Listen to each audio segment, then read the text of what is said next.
Hello, everybody. Welcome into Fantasy Pros. I'm Ryan Wormeli, joined as I am every Monday by Tera Roberts. We are talking 5 moves to make ahead of Week 8. I've been saying this basically every week, but yet again, I will repeat myself. It's hard to believe that we are already here into Week 8, essentially like 2 months into the fantasy season already. We've got some buys, we've got some sells, we've even got maybe a surprising player to drop here coming from Tera. Let's kick things off. Do want to remind everybody all of our weekly consensus rankings and tiers can be found at fantasypros.com/rankings. Tera, who is your first buy of the week? Let's kick this off in a positive. I like to start off with the buys here. We are going to do some buy lows and start with Jaylen Waddle here. And supposedly, the word coming out of Miami is that they're not expecting any changes in terms of personnel, if you know what I mean, Mike McDaniel mainly being the one. So take this opportunity here before we know any major changes to buy low on Jaylen Waddle, who I think is one of our stronger buy low candidates here, because Miami's offense has looked objectively awful at times. And on Sunday, that was definitely the case there. Devon Achane being the only bright spot there. But we can't use this performance right here as a baseline of what to expect from Jaylen Waddle, just because there was a lot working against him in this game. First of all, it was a brutal defensive matchup. While there have been other wide receiver ones that have found success in this type of matchup with this defense, it does help having a quarterback that can handle that type of pressure. And unfortunately, Tua Tagovailoa is not one of those guys. Then you add on top of that terrible weather. It was just a recipe for disaster for Miami's passing game, unfortunately. You can tell it was a weird game here because Malik Washington led the entire team in targets and receptions. And we know that he tends to hover right around the line of scrimmage there. So it tells you that they really simply couldn't push the ball downfield here. But when they're in decent situations, when Miami's offense is not dealing with weather or major issues there, Jaylen Waddle does have upside as the wide receiver 1 there, and he is the clear wide receiver 1. He's been the most productive pass catcher in terms of being the wide receiver 1 after the exit of Tyreek Hill there. And we have to remember that we're not in unknown territory here with Jaylen Waddle as the wide receiver 1 for Tua Tagovailoa. There was a year that existed before Tyreek Hill got there, and he had an excellent rookie season with Tua operating as the wide receiver 1 there. The Dolphins do have some favorable matchups coming up, and more importantly, a playoff schedule that includes Pittsburgh, Cincinnati, and Tampa Bay. 2 of those are very pass-friendly, and even the Steelers matchup tends to yield volume just because people are typically trying to chase points against a Pittsburgh offense that has been surprisingly successful there. So, well, take this opportunity, this bad game, a little bit of an outlier here, and buy low on Jaylen Waddle. Yeah, a perfect storm, right? Not just the storm itself, no pun intended, but then also going up against the Browns defense as strong as it is, and Tua just looking like totally incapable of doing anything offensively. I know it seems like McDaniel, at least for now, is going to be sticking around. Do you think there's any chance that we see Quinn Ewers as a guy like, I'm not saying he'd be like the permanent starter rest of the season, but getting starts here and there? And if we were to see a quarterback change, even if it's not this week, but at some point later down the line, what would you make of Jaylen Waddle in that circumstance? Honestly, I wouldn't put too much change on the outlook for Waddle. We also had Darren Waller go down with an injury. We've got a clear target funnel to him in decent opportunities. So even if we do get that switch, and we might get that switch at some point later in the season, in particular, when the Dolphins are clearly trying to figure out if they actually have anything in Quinn Ewers or if they need to make a major investment in quarterback in the draft or this offseason here. So yeah, I think it's realistic to expect that there could be a quarterback switch here, but Quinn's perfectly capable of getting the ball downfield. We've got a nice target funnel again to Jaylen Waddle, so I wouldn't worry too much about the potential of a quarterback switch there. You've got another wide receiver here for your next buy. I do. It is Tetairoa McMillan. And again, it's another buy low in understanding here why there was a rough day for him, just like Jaylen Waddle. There were circumstances that made it so that, unfortunately, Tetairoa McMillan just had a bad day, unfortunately. Bryce Young obviously left the game with an ankle injury, but here, this was just a really tough defensive matchup. The Jets struggled earlier in the season, but they've gotten healthier as the season has gone on, and they've clamped down on offenses recently. Xavier Legette had the big game here, and you can look at that and kind of see that this was a little bit of an outlier, because if you look at the Jets in past performances here, having these random wide receivers outperform the wide receiver one is not unusual. The game I like to point to is that Dallas game where Ryan Flournoy popped up, had a massive game, outperformed George Pickens, and then disappeared. Calvin Austin also outperformed DK Metcalf in this matchup. A guy like Sterling Shepard also had a great matchup against the Jets here. So it's just one of those weird matchups where obviously they clamp down on the wide receiver ones and everybody else has an opportunity to potentially step up there. But if you're looking outside of this game and this matchup here, Ted McMillan has had a very steady floor all season, and he's been a reliable flex option. Last week, we finally saw him actually reach the end zone, multiple touchdowns there. And when we're looking at this offense here, I know it's easy to kind of look at them and feel like the Panthers are in a bad situation there, but they actually move the ball pretty well. The run game has been effective and definitely improved. Their defense has stepped up as well, allowing them to stay more competitive in games, so that they don't get into a situation where Bryce Young is heaving desperation throws. He can stick within the confines of the offense there and run a more balanced offense as well, creating more red zone opportunities potentially for McMillan as we move forward here. Now, moving forward, we're probably going to get Andy Dalton at quarterback here, another guy that can air the ball out, make some mistakes there, but we're also looking at, again, another potential opportunity for these red zone targets to increase for Ted McMillan. But again, main thing there is that outside of this matchup, the floor has been very steady. Targets have been very steady for him, and that should continue here. So it's a good buy low opportunity for people that are feeling a little bit underwhelmed. And the fact that the other Panthers receivers stepped up, particularly Xavier Legette there. I was going to ask, like, with the quarterback change, like, first of all, you don't need to sell me on, like, Tetairoa McMillan, the player. I've been just, like, so over the moon about him for, months at this point. Like, I ranked him very aggressively during draft season. I've been wanting to buy low on him where I can, except for I can't buy him most places because I already drafted him aggressively in most places.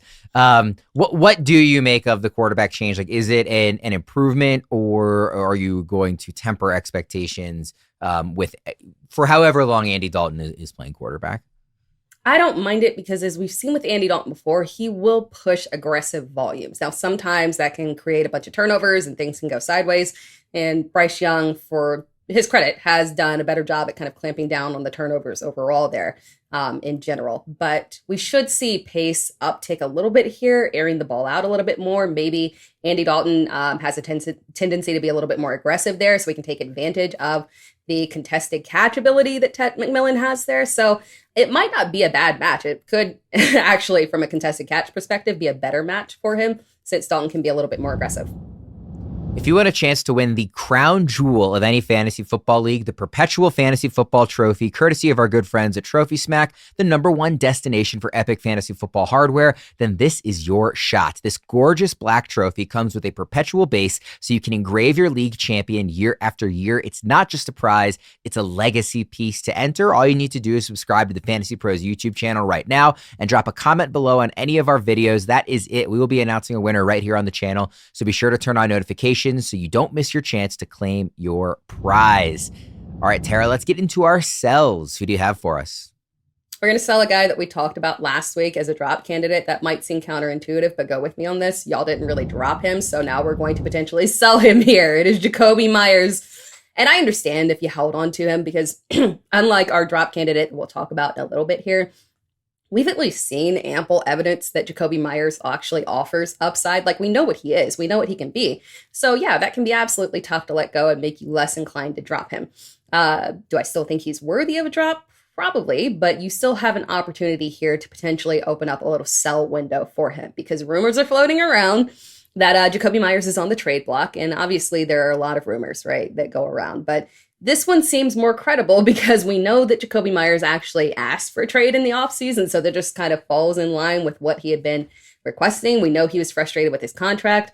We know that he's in the final year of this contract, and we know that the Raiders more than likely were moving on from him after the season since they drafted Jack Besh, who was, theoretically a direct replacement for him because their skill set directly overlaps there. So logically, the Raiders, who are just not competitive right now, might be very open to trading Jakobi Meyers and actually getting something out of him instead of just letting him walk away at the end of the season there. So while the fantasy potential right there might make you want to hold on to him rather than selling him, I would rather roll the dice and just trade him away because we have no idea if he gets traded, if he'll land into a situation that actually does upgrade his fantasy value. He could end up in a very crowded receiving room as a depth piece for a contender. or be a wide receiver 2 on a good team, but a situation where maybe he'll see low volume and remain inconsistent. And then there's also the possibility he doesn't get traded at all. And then you're stuck with Jakobi Meyers and his 7 fantasy points over and over again. We don't have a lot of confidence that Geno Smith is turning anything around anytime sooner. So then you're maybe hoping, hey, can we get a little switch to Kenny Pickett here to maybe uptick things for Jakobi Meyers? But the fact that we have held on to him this long through the single-digit fantasy point performances, there's a little sliver of opportunity here to see if we can capitalize on those trade rumors. So if you got him, potentially try to shop him around there, because there could be some people that are looking for these little trade target gems and be very interested in Jakobi Meyers right now. At this point, like, I think if you trade it for a bucket of footballs, right? Like whatever you can get, just kind of sell at any. Like sometimes we talk about like like buy low, sell high. Sometimes it's a sell low, like just get what you can for him. And I think that's the category that Meyers would certainly fall under. Hasn't had double-digit targets since week 2. Obviously, like we know the production hasn't been there, and the trade rumors, and didn't even play in this game. So yeah, I'm with you on this one for sure. Let's go to your other sell here. Yeah, this goes along those same concept of a sell low, get out while you can kind of deal. It's Alvin Kamara, unfortunately. And we've got a little sliver of a window. That's the theme for this video, is that we've got little slivers of windows to maybe pull the escape hatch and get out here. Because it feels like it's been virtually impossible to get out of Alvin Kamara because nobody is wanting to invest in him for a wide variety of reasons, right? But now might be the opportunity that you finally have to be able to capitalize on that, because we had hoped for a while that there would be trade rumors going around him, and he shut those down real quick and said that was absolutely not happening, or he would be somewhere sipping pina coladas. Now we've got him and Kendre Miller, unfortunately, out for the season here. Now, with Kendre Miller out, we know that he was contributing significantly to that backfield. So maybe you might find people to think, okay, we know that Alvin Kamara is going to stay there. We know that Kendre Miller has been contributing significantly here, and it's reduced the snap counts for Alvin Kamara. So logically, if we have Kendre Miller exit with an injury, are we really going to see someone else pulled up and kind of increase to a significant role? Or would we just logically see more of a reliance on Alvin Kamara, who is apparently going to remain a focal point of this offense here? I don't know if this is the situation that you want to stick here with, because unfortunately, we got a great matchup here with very little Kendre Miller in this matchup, and Kamara still put up mediocre numbers here. Again, we're not selling high here, but we're looking to get out of this while we can here, because theoretically the bulk of the volume should go to Kamara. Unfortunately, he's probably not going to be able to do anything with it here. So the road ahead is also not super friendly in terms of a run defense perspective, and Alvin Kamara has made it clear that he's not going anywhere. So we've got this little opportunity here. You might want to just get out while you can. He's ranked RB27 in rest of season rankings. These are just amongst the experts who have updated this morning. So it's not, the full allotment of experts in our consensus rankings yet, because it is still Monday morning. But that's the range that he's in some of these early consensus rankings. Does that sound too high, too low, or just right to you? Again, RB27. I think it's just right, because after you get past 24, you get into a kind of shaky area where you start looking at running backs who don't have a solidified position in their offense, and things could adjust on a weekly basis there. They're operating in committees and whatnot. So theoretically, yeah, a high-end RB3 does make a lot of sense. In a perfect world, we get this volume, just like funneled down to him, and he can at least hit 10 fantasy points in a game, and maybe not much more than that, but at least get a double-digit fantasy points. So it feels about right, but it's not really a range that you love to kind of play on a weekly basis.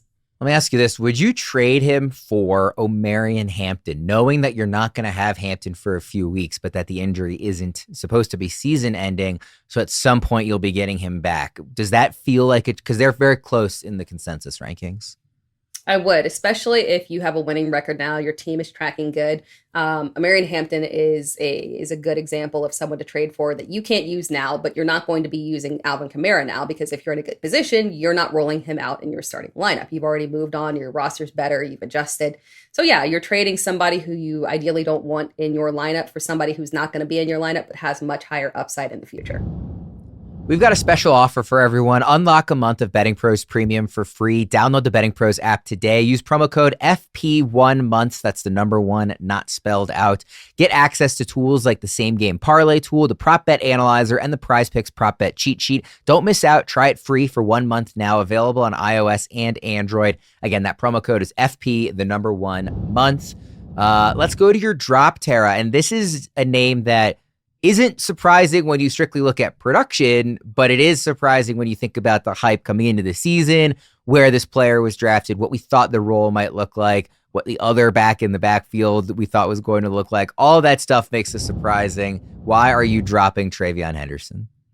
Yeah, and I'm going to get some pushback on this. I know it because it's very similar to the situation where we were advising, like, hey, I was saying, hey, you got to move on from Caleb Johnson, and got a lot of pushback on that too, because it's hard to let go of these rookies who we know they have extreme talent. We know that if they're just given the opportunity, if they just give them 10 carries, and we know that they can do something impressive with it. But unfortunately, it's just not happening for TreVeyon Henderson here. We're looking at drop candidates, and my least favorite to talk about here, especially when it comes to rookies that we love. But unfortunately, it's just such a tough scene there for Henderson. And the problem is that we have gone through about like 10,000 scenarios where Henderson should have theoretically been able to step up, and he didn't, or wasn't given the opportunity there. We had both Ramondre Stevenson and Antonio Gibson just fumbling on top of fumbling on top of fumbling. It was kind of crazy. You would think logically, okay, well, let's give it to the back who has not been fumbling. Give him some more opportunities. You know, we often see coaches punishing backs for fumbling multiple times there. That didn't happen, unfortunately. That didn't do it for Henderson to get more opportunities. Then Antonio Gibson got hurt, and we thought, okay, at least this will force it into a 2-man committee. Both of the running backs will offer value here, so we can, at least get a nice little floor here from TreVeyon Henderson. Nope, that didn't do it as well. And now we get another scenario of, we've only got these 2 running backs in theory. We got a blowout game. You would say, okay, well, Henderson garbage time. Nope. Unfortunately, the garbage time touches didn't go to him either. This might not be his year, unfortunately. It's not a negative towards him. I feel like if he was given the opportunity, he could really thrive. But when you look at the coach and the offensive coordinator, and we knew it makes sense. We knew that this was something that we had to be concerned about heading into the season, given the history of Patriots committee backfields. We just thought that logically the most talented one, the young one with the pop, would come through, but that just hasn't happened there. So if you want to hold on to him as a handcuff to Ramondre Stevenson, I get it. That's fine if you have the ability to do so. But then I question if even the Patriots would actually make him the lead back, or if they would just force a couple other backs into a committee as well. Is this ultimately something that we can trust? If you're in a situation where you're dealing with bye week issues, you're dealing with injuries, and you need actual usable pieces, and unfortunately Henderson does not look like a usable piece right now, you might have to move on. Mike Vrabel said after the game that the team found its 5-minute back in Terrell Jennings, which is just like deeply disturbing to hear. That was painful. I mean, Henderson, there were experts out there who were talking about this Tennessee matchup as kind of like the last chance for Henderson. Like, we're going to roll him out there one more time. And he had his worst performance of the year. He had 2 carries for 5 yards and not a single target. I mean, he has under 10 total fantasy points combined across the last 3 weeks. And you would think as a rookie, you will be getting more usage as the season gets on. And it's if anything, it's getting worse. His season high in rushing yards in a game is 32. His receiving yards high is 30. He only has 1 game where he has 50 combined receiving and rushing yards. And this is a guy that we thought of as a capable pass catcher and third down back. So, I mean, the production has been extraordinarily drop worthy. It's just not even just the logic of a handcuff and rookies have upside. It's also the emotion of depending on when you drafted, you might have taken Henderson in the 4th or 5th round, given the hype that was coming up. And it just feels really tough to drop those guys before Halloween, and there's no injury. And it seems like there should be a path forward. So I get why this is a hard one and why you might get some pushback here. Certainly, I don't think you would get any pushback on him being permanently benched until we see something. Yeah. But, stash versus drop is often one of the most difficult conversations. One of the most difficult decisions you can make in fantasy is deciding if it's time to drop a player or if you want to keep stashing them. You got to make room for whoever it is that you're trying to go pick up. So this is an interesting one because my jaw would not be on the floor if we get to Thanksgiving and are like, okay, Henderson is like the lead back in this backfield. Like if at some point it does happen, it would stun me based on what we've seen so far, but it wouldn't stun me just knowing that this was an early second round pick and a player that we like and everything. Maybe Ramondre fumbles a couple more times and Vrabel finally takes him off the field. So like it wouldn't totally stun me, but I just don't know how you can count on it right now. And if there's a player that you want to pick up, this is a buy-mageddon week, right? There's 6 teams on buy. So if you need to pick somebody up to make room, and I'm sorry if you mentioned this and I missed it, but like the matchups the next 2 weeks too are not great. Cleveland and Atlanta. So like that's not going to be, super easy for him, even if you were to be getting usage. That, at a certain point you're talking about like, okay, so you're not even going to consider starting this guy again until like week 11 or whatever. And he's got to buy in week 14, which is not fun, even if he was getting usage. So at a certain point, he almost becomes like a guy, like a landmine. You drop him and let somebody else pick him up and waste away a spot on their bench and maybe in their starting lineup. So that's a very long-winded response for me of saying like, it's like, it feels weird to say, but I get it. I don't think you're that wrong. And I think if you do get pushback, it's from folks who just want it to not be true and kind of aren't looking at the evidence in front of them. Yeah, and I get that completely. Like I'm not someone who avoided TreVeyon at all costs. For perspective, I drafted him in a super deep league, and I can't start him. Like it's not physically possible at this point. Yeah. So if there's better options on waivers and it's going to be beneficial to your team, you got to make that move. Unfortunately. He's RB 33 in the rest of season rankings right now, consensus rankings. I would not be surprised if that gets lower as more rankings come in, throughout the early part of this week. Because again, if you couldn't do it against Tennessee, and not even get the opportunity against Tennessee, like I just don't know what you're waiting on anymore. So we'll go ahead and wrap up on that fun note. Those were 5 moves to make before week 8. For Tera, I'm Ryan. Thanks for tuning in. We'll see you again next time.